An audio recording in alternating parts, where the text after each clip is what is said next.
This episode is brought to you by SPACE, Supportive Parents for Anxious Childhood Emotions. SPACE is a program for parents with children and adolescents who experience anxiety, OCD, and related problems. Go to Neurodiversity.University for details and to register. And you as a parent can benefit from learning some strategies for helping your child to cope with anxiety. Anxiety is a part of life for all of us. And the more we can learn to handle it well, the better off we're going to be. Parents often struggle with helping their children manage anxiety. Today, I'm talking with Dr. Eli Lebowitz of Yale University about his work with children and their parents on managing anxiety and obsessive-compulsive thoughts. What can parents do to help their kids? How do anxiety and OCD present in kids? Is an anxiety diagnosis important for a child to receive help? All of this and more straight ahead on episode 161. I'm Emily Kircher-Morris, and this is the Neurodiversity Podcast. What is neurodiversity? You see the world differently. Autism spectrum. Gifted. Complexities that are inherently inside. ADHD. Dysgraphia. Tourette's. All brains are different. You are exactly what this world needs. This is the Neurodiversity Podcast.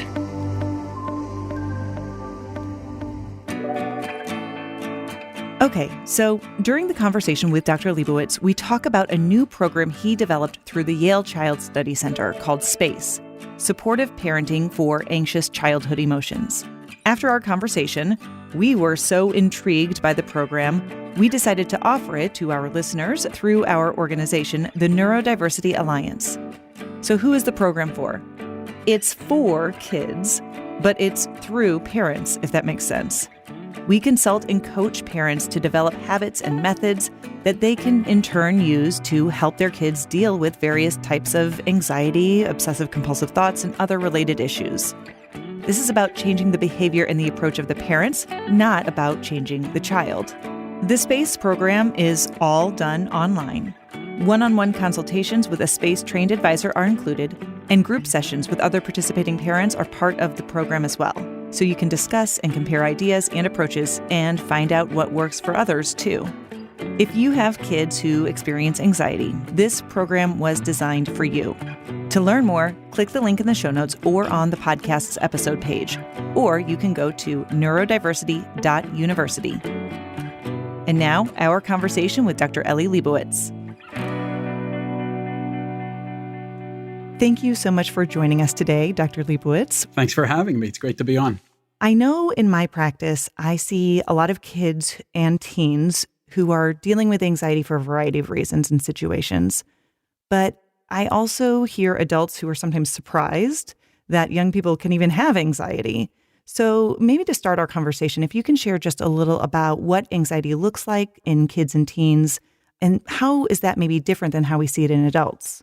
Well, not only can children have anxiety problems, but actually anxiety is the most common mental health problem in children and in adolescents and really throughout life. And so a staggering number of children are going to suffer from really serious anxiety disorders over the course of their development.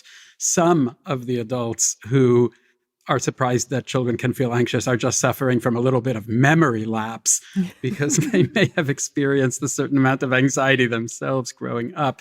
But it is true that in the past, we were less likely to detect or diagnose or treat anxiety in younger people, and that change is for the positive. Anxiety is really a problem that can manifest in a variety of different ways.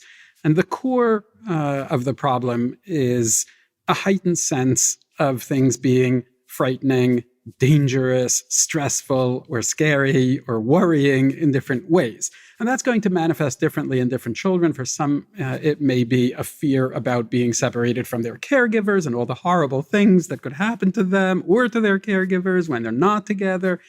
For other kids, it may be a really excessive preoccupation with how other people are perceiving them. Feeling scared of messing up socially, being judged negatively, looking foolish. And this sounds like a normal experience that, sure, we all get self-conscious some of the time, or at least many of us do. But when you're struggling with a real anxiety disorder, that can turn into a really crippling kind of fear that can significantly impair your function across a wide range of situations. For other children, it's going to be chronic worry, just persistent and interfering worry, which is just exhausting because your brain is just churning away at these worried thoughts. And it could be a different thought today and another thought next week or next month. Maybe you hear your folks arguing and then you just lie in bed all night thinking about, what does this mean? Are they going to split up? Will they get divorced? Who am I going to live with if they do get divorced? Wait, am I going to have to move? Will I have to go to a different school? And you could just lie awake all night thinking like 30 steps down the line of all the negative scenarios that could possibly occur because you heard your parents having an argument. And the next week you could just be on to something else. And those are some of the most common forms of anxiety, in addition to things like the specific phobias, just really strong, irrational fears of just about anything that can really get in the way of normal function. How are you noticing the impact of the pandemic in kids' overall anxiety? I feel like that's something that has just been unexpected, for us to all have to deal with. And obviously, with everything kind of reaching some level of resolution, or maybe kids are going back to school, is it improving? I don't know. What are you seeing?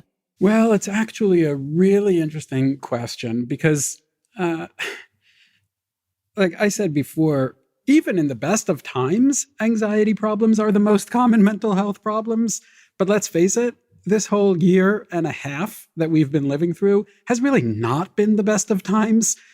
And sometimes I think if you got together a panel of anxiety experts and gave them the mission to come up with a year that would exacerbate anxiety in kids and make it worse, maybe they would come up with something like the past year, because it has all the hallmark features of just everything that triggers anxiety.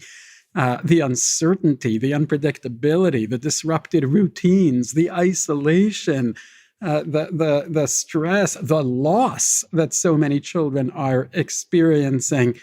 And so it really has been a massive hit to children's mental health, as it has been to adults as well. But your question actually raises an interesting point, because for some children, the initial phase of the pandemic was really the hardest, when everything that they relied on as their normal day-to-day life just suddenly went away, when their parents suddenly just did not have answers for all the tough questions that they were asking and were just as much at a loss as they were, when they were suddenly disconnected from their peers and social supports. And for some, that really was the hardest part. But what we're seeing, and I think this is actually really important for us to be aware of, is that there's many other children for whom the hardest part is actually coming now, when we ask them to go back to their routines. If you're a child with, let's say, some social anxiety, and you've spent a year socially isolating, not having to go to school, spending your class time on Zoom where you can turn off your camera and look away, and it's really hard to kind of force you to be in that situation. And now suddenly we're asking that kid to walk back into a classroom full of kids. That can feel daunting. Or if you're a child with some separation anxiety and you've spent a year not leaving the house and your parents pretty much not leaving the house either, but now suddenly they go back to school, to work, and you go back to school, that can feel overwhelming. And so there are a lot of children who are actually struggling today, even more than they may have been in the earlier parts of the pandemic. And it's going to take a long time until we figure out all of the long-term effects of living through this whole experience, but it's definitely not over. Some of my clients, it's almost been a blessing where they've really thrived, surprisingly. Mm-hmm. And now their families are in this interesting situation where they have to make a determination. Do we try to continue this a little bit? Do we try to, do something different, or do we go back to it?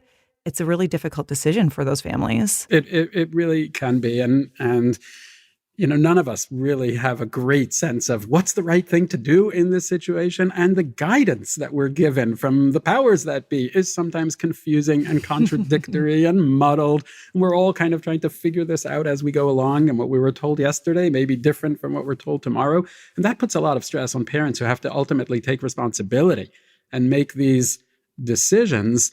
And some of that stress is trickling down to the kids as well, who are pretty good at sensing when their parents are in a state of uncertainty or confusion or stress as well. If there's a parent who is concerned that their child is experiencing anxiety, would you encourage them to go forward and seek an official diagnosis? Like, are there reasons that a family might want to formalize that diagnosis, or are there some reasons where they might want to avoid doing so? I think the first thing you can do is have a conversation with your kid, even before you seek that professional advice or consultation, evaluation, etc. You could start by having a conversation with your kid and have that conversation in a calm way. You know, if you seem stressed and scared or panicked or angry or upset, then you're going to convey that to your kid as well. You could just start by asking some questions like, how are you doing? What is on your mind?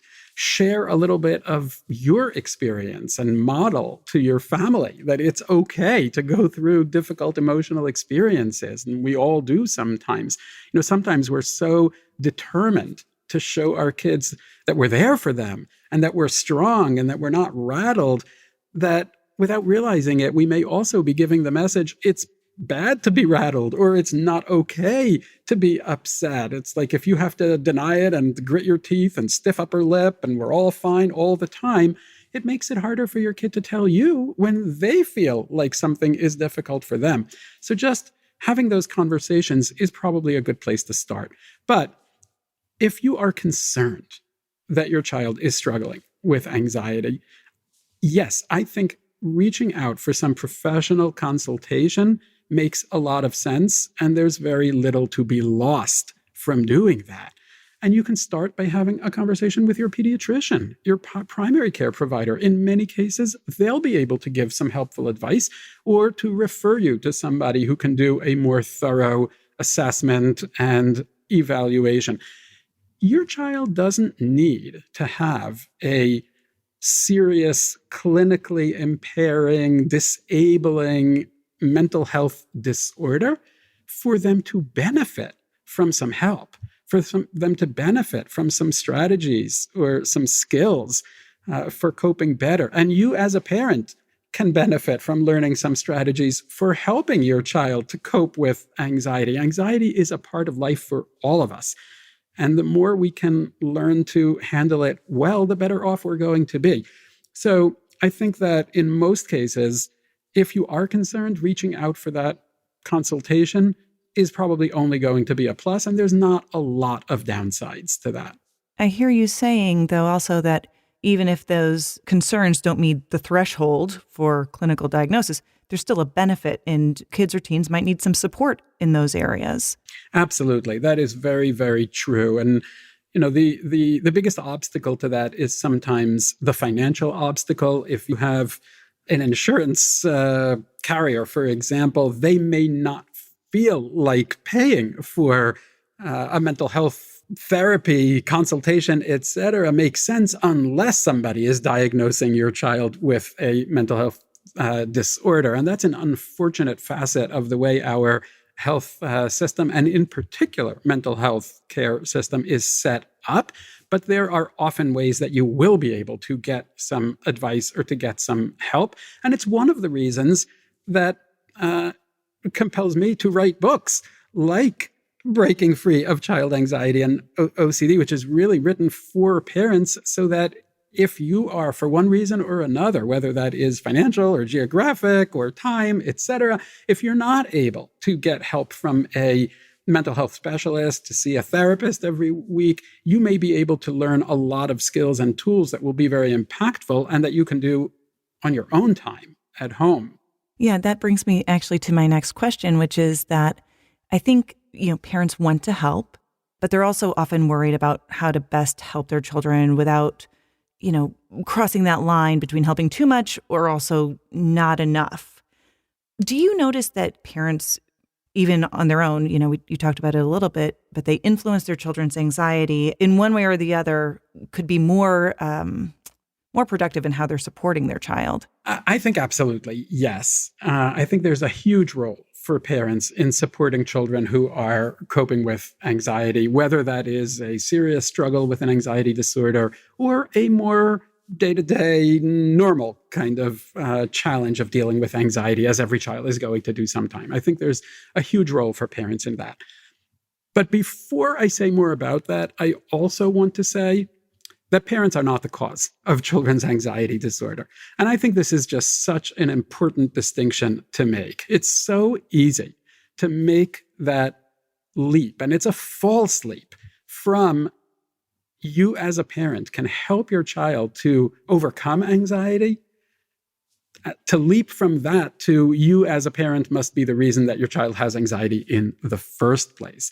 And I am keenly aware that as a mental health professional myself, I'm a psychologist, I represent the field of mental health, and it is a field that has a very rich history of blaming parents for children's mental health conditions. We have done this over and over again in so many areas: schizophrenia, autism, eating disorders, other problems. And you know what? Time and again, actual research, empirical research into these theories and hypotheses falls flat. It does not support those hypotheses. I don't know any serious researchers today who think that parents are the actual cause of schizophrenia or the actual cause of autism.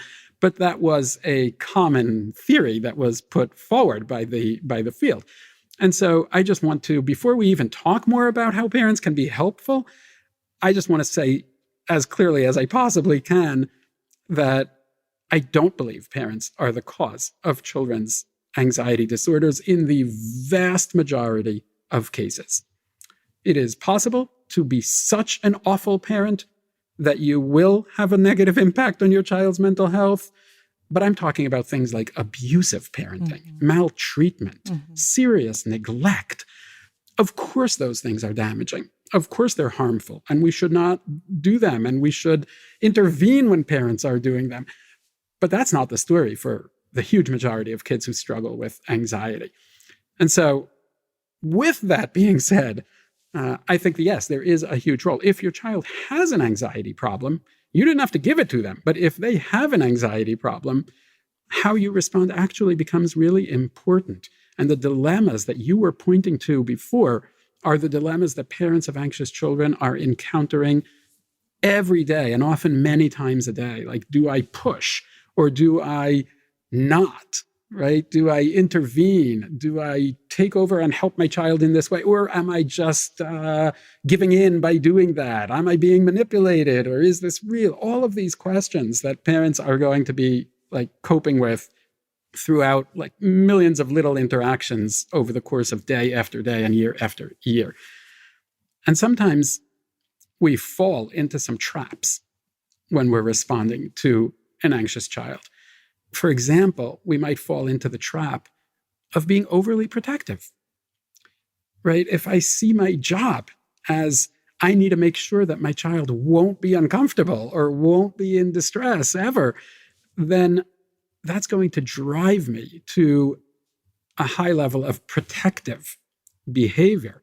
And nobody likes to see their kid in distress, right? You have to be really mean to enjoy seeing your kid in distress.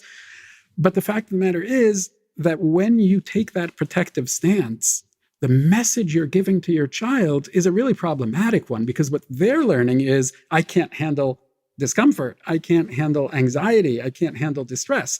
And that's a really kind of weakening message for a child to internalize. And actually means they're going to have a lot more anxiety over the course of their life, because when they do get anxious, they're going to think, uh-oh, I can't handle this. It's like if your child had a physical illness, say they were just newly diagnosed with something like, I don't know, diabetes, something like that. Well, I don't think you'd sit that child down and say, what a shame that you have diabetes because you can't handle it. You suck at diabetes. And, you know, this is, you're just the wrong kid to have it and you can't take it. That would be a really terrible message to give, because you know they have to handle it. You want them to feel like they can. And so you say something that's more like, you know what, it does suck that you have diabetes. That's a challenge, but you're going to be fine. You can handle this. And so that protective message can be unhelpful. But another trap that parents fall into is the more demanding side. And that's when you're so focused on making sure that your child is coping that you can't accept the fact that it's hard for them. And you start expecting them to behave as though they don't have anxiety, but they do. And you want them to either not feel the way they feel or act like they don't feel the way they feel. Sometimes that comes out in kind of mild ways, like when your kid says, "Oh, it's scary." And you say, "No, it's not." And it's like, you don't really mean to say, you're lying to me. But your message is, yeah, what you're feeling is just wrong, right? Or I don't even believe that you feel it. Sometimes we do it in even harsher ways. Like when we say, "Oh, you're being a baby. You're being a sissy. Your baby sibling can do this. I think you should be able to too." Yeah, maybe, but maybe my little sibling doesn't have an anxiety disorder. And I do. That makes a real difference. And so I realize this is a long answer.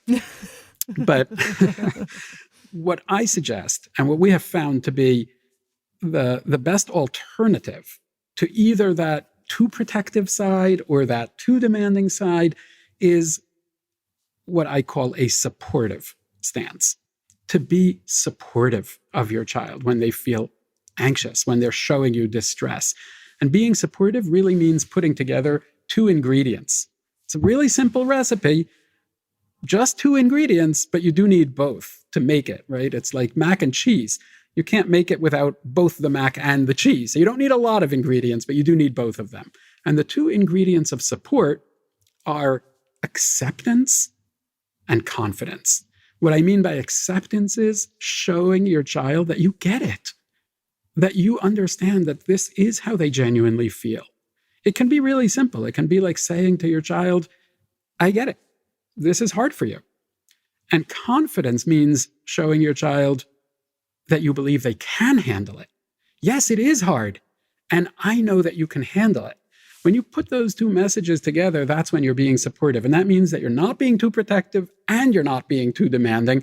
And we find this is the best way to try to navigate those tricky situations by just sticking to that message of support, the acceptance and the confidence, and you're unlikely to go wrong with that.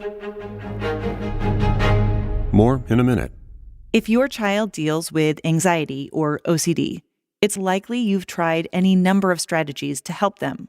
But if you're still struggling, we're launching a new program that may be just what you've been looking for. It's called SPACE, Supportive Parenting for Anxious Childhood Emotions.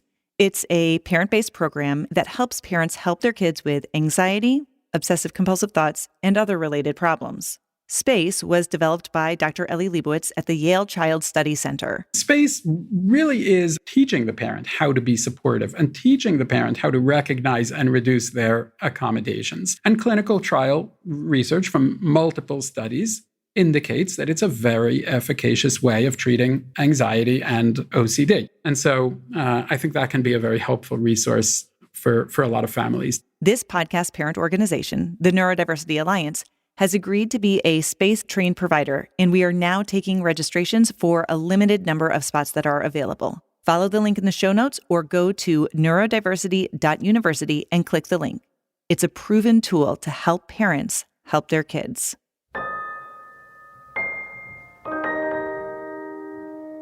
What are some practical steps that parents could put into place to implement that balance of acceptance and confidence? So the first thing is really just practicing saying those things. It's actually not that complicated, but it sometimes is not intuitive. Sometimes we think, yeah, my kid knows that I accept it. I don't need to say that. Well, maybe they know, but maybe they don't. And sometimes there's a benefit to just actually explicitly saying it. So I would say before you do anything else, just practice making those supportive statements. Write them down for yourself. Put them on your phone, and just like remind yourself, I'm going to be supportive. I'm going to practice saying, I get it. I see that you're really upset right now. I see that this is hard for you. I see that you're scared, and I know that you can handle it. I believe you're going to be okay. I think You are strong enough to get through this. Words like that. Now, the other thing that I think is really important on the really practical side is figuring out what are the things that I'm doing in my actual behavior that may be actually maintaining my child's anxiety rather than making it better. It's ironic, but sometimes the things that we do because we want to help our child to be less anxious actually end up maintaining the anxiety over time. For example, maybe my child does have social anxiety, and lots of parents are going to be familiar with this situation. Somebody unfamiliar walks up and they want to be nice. And so they address my child. They ask them a question. What's your name? How are you doing? How do you like the whatever, the movie? But my child is socially anxious and they're uncomfortable. And so they look away and, they don't answer. And I see that they're uncomfortable. So what do I do as a parent? I jump in. I answer for them. I say, oh yeah, he loves this movie. Or this is little Sophia. Or I'm stepping in, and they're relieved in that moment. They're less anxious now because great, mom is here to help or dad is here to help. But the next time they're in a social situation, they're going to be just as anxious, and it ends up maintaining it. Or maybe my child has separation anxiety, and I know that they're scared when I'm not around. So we make it a point never to go out together as a couple and leave my kid, with a babysitter, because we know that triggers their anxiety, and I don't want to trigger their anxiety. Why would I? And so we make that sacrifice. Or maybe they're scared at night when they have to be in their bed. And so they come and they sleep in my bed next to me, or I go and I sleep in their bed next to them so that they won't be scared. Maybe they're just worried, like in generalized anxiety, and they keep coming to me with their worried questions. Are you going to get divorced? I heard you arguing. Are you going to get divorced? Or I heard on the news that maybe cell phones cause cancer. Are you going to get cancer because you use a cell phone, don't you? I know you do. Everybody I know does. Are we all going to die? And I keep answering those questions, right? And so it's like, no, don't worry. No, that's not right. No, here, let's go look online. No, it's going to be fine. No, I promise. And by keeping on doing that, it feels like I'm helping them to be less anxious because in that moment, they're relieved. But what we know from a lot of research into this area is that those behaviors that I'm doing, which we call accommodations of the anxiety, when I'm accommodating the anxiety in this way, meaning I'm changing my behavior to help you to be less anxious, those accommodations actually end up maintaining anxiety over time.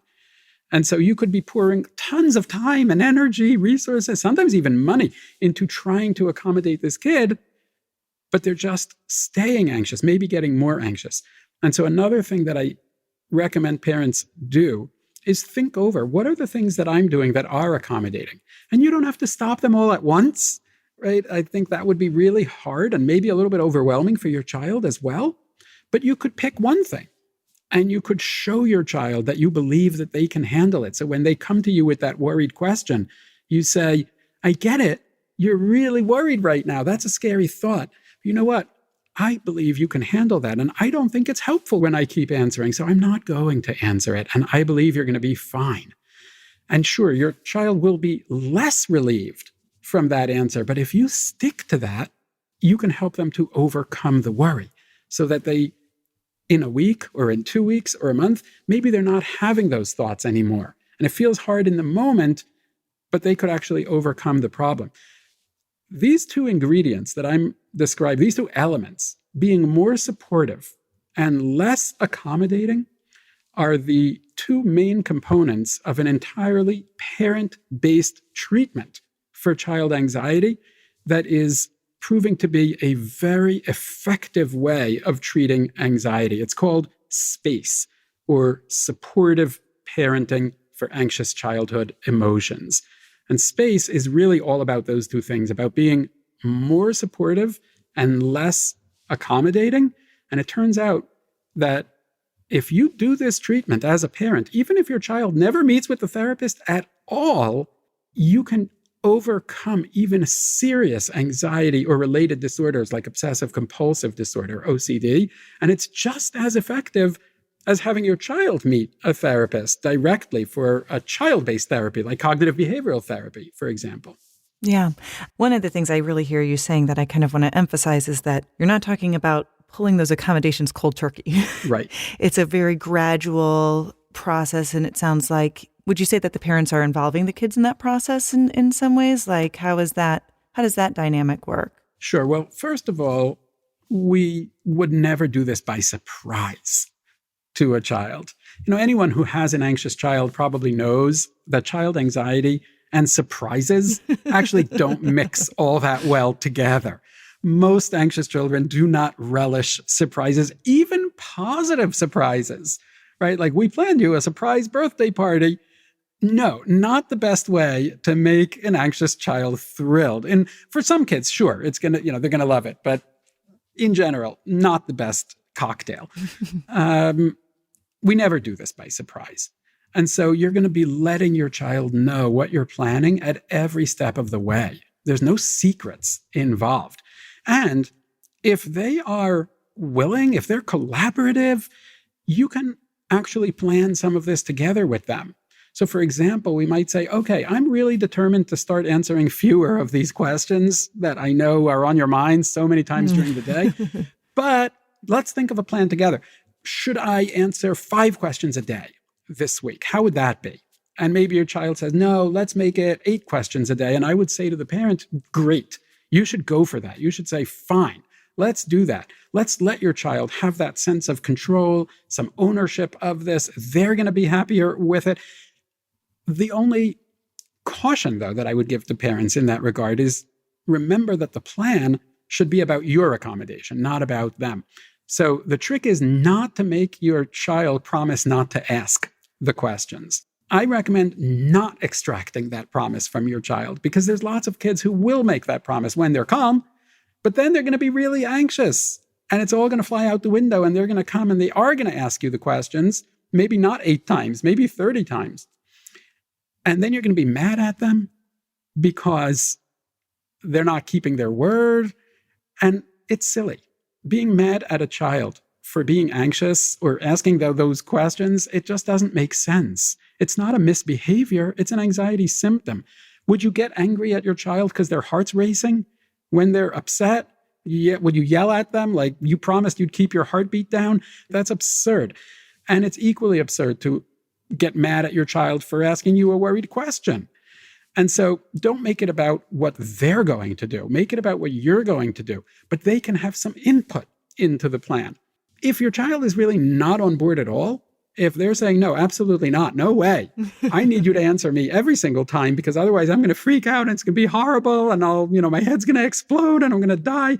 If they're saying that, then you can say, okay, well, this is going to be my plan and this is what I'm going to do. And you don't need to get them to agree because you're not asking them to do anything, right? This is why it's so wonderful to make plans that are just about your own behavior, because you don't need to insist, you don't need to threaten, you don't need to bribe, you don't need to do any of that. There's no argument. You just do what you planned. And sure, your kid may actually get upset with you, right? When they come and they have the question and you're not answering, they may get mad at you, but there's no need for you to get mad in response. You can just be empathetic. You can say, wow, I see. It's really super hard.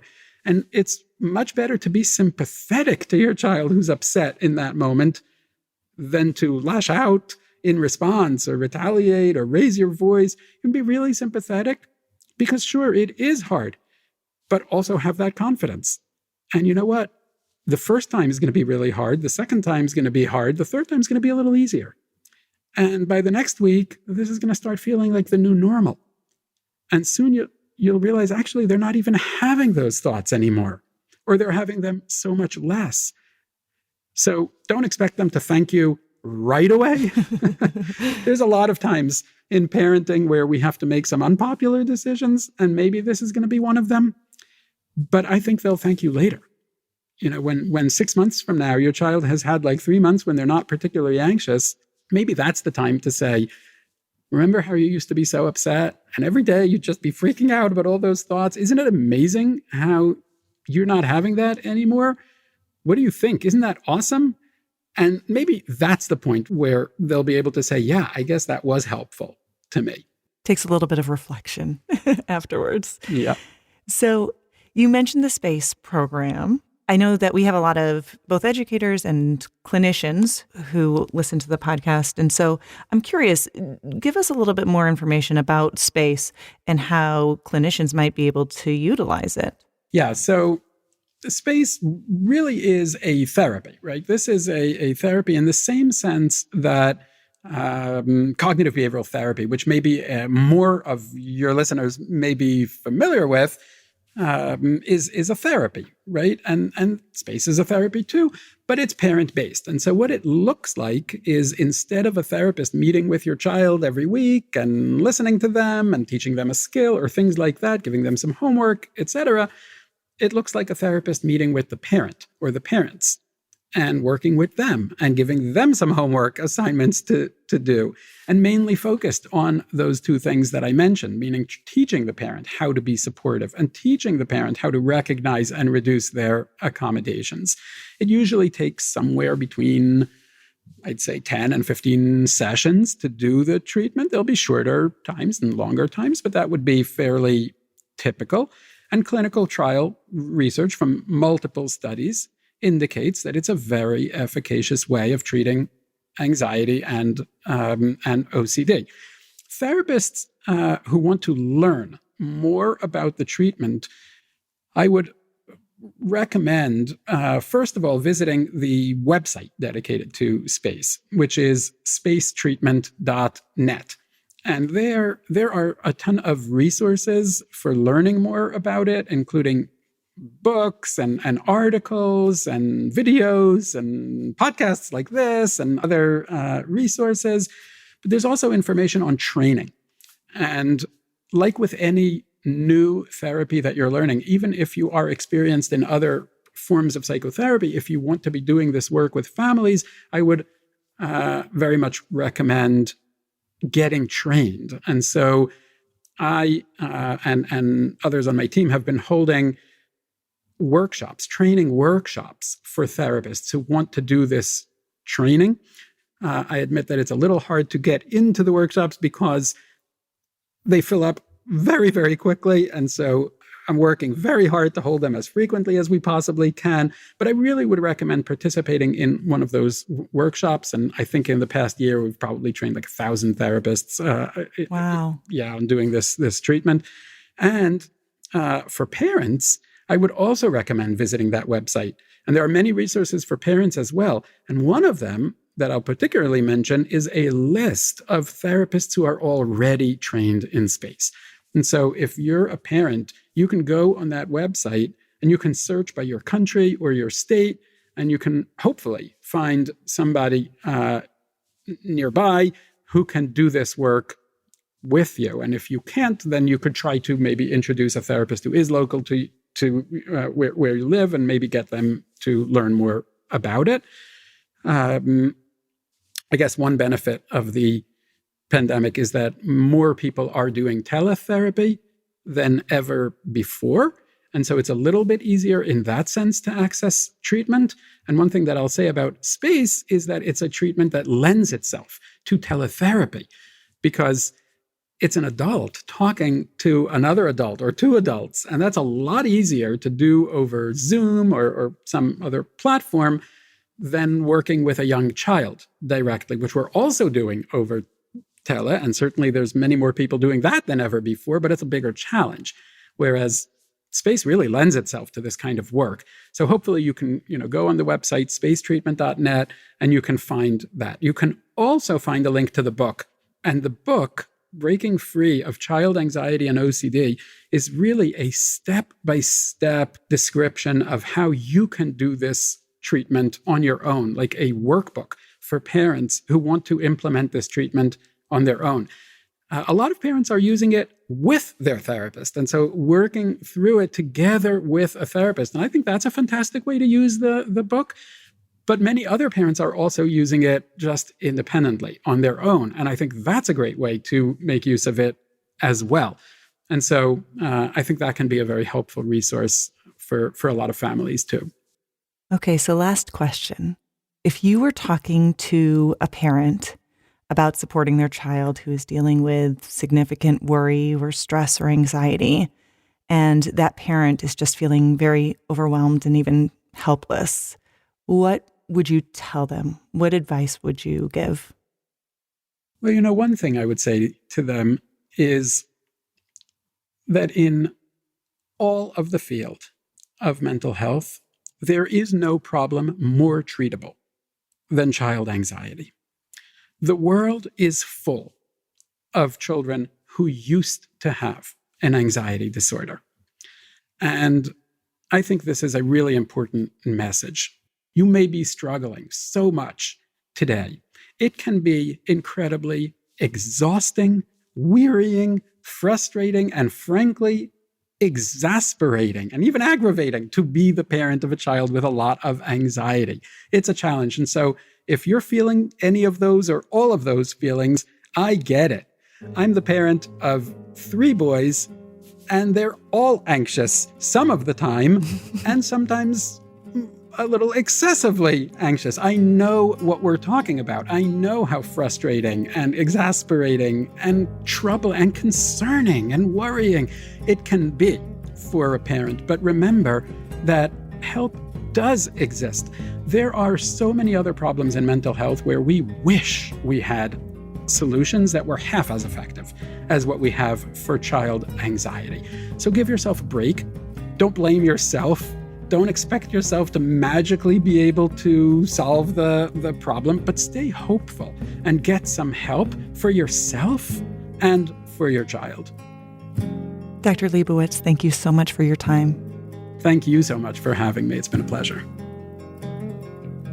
One of the things I tell my young clients frequently about anxiety is that the number one thing their anxiety wants them to do is avoid the thing that is causing their anxiety. If they just keep avoiding that trigger, their anxiety just gets bigger and bigger, making it harder and harder to overcome in the future. As parents, it's hard to tell when it's best to back off and let our kids face their fears, and when we should intervene. Too much in either direction can be unhelpful. However, the idea of providing support and gradually reducing that support helps children feel comfortable, independent, and confident. It's more manageable than you might think, and its impact can have long-term positive benefits, both for a child's self-esteem and their self-efficacy. I'm Emily Kircher-Morris. I'll see you next time on the Neurodiversity Podcast. You gotta help me disappear from all those voices that I fear,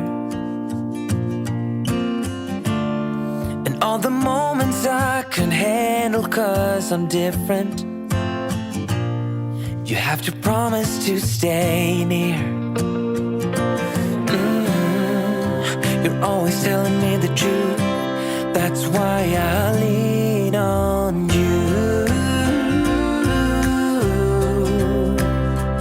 Just like you know that I always do. Oh, listen now, I'll never make it, so help me pull through. Whenever I've bitten off more than I can chew, that's when I lean on you.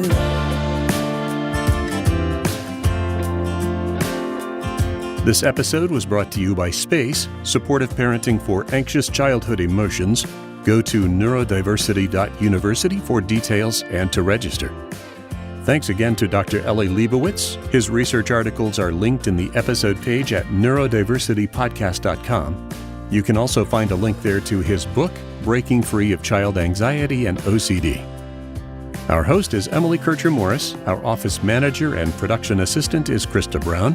This is executive producer Dave Morris, and for all of us, thanks for listening. We'll see you next time. Oh, listen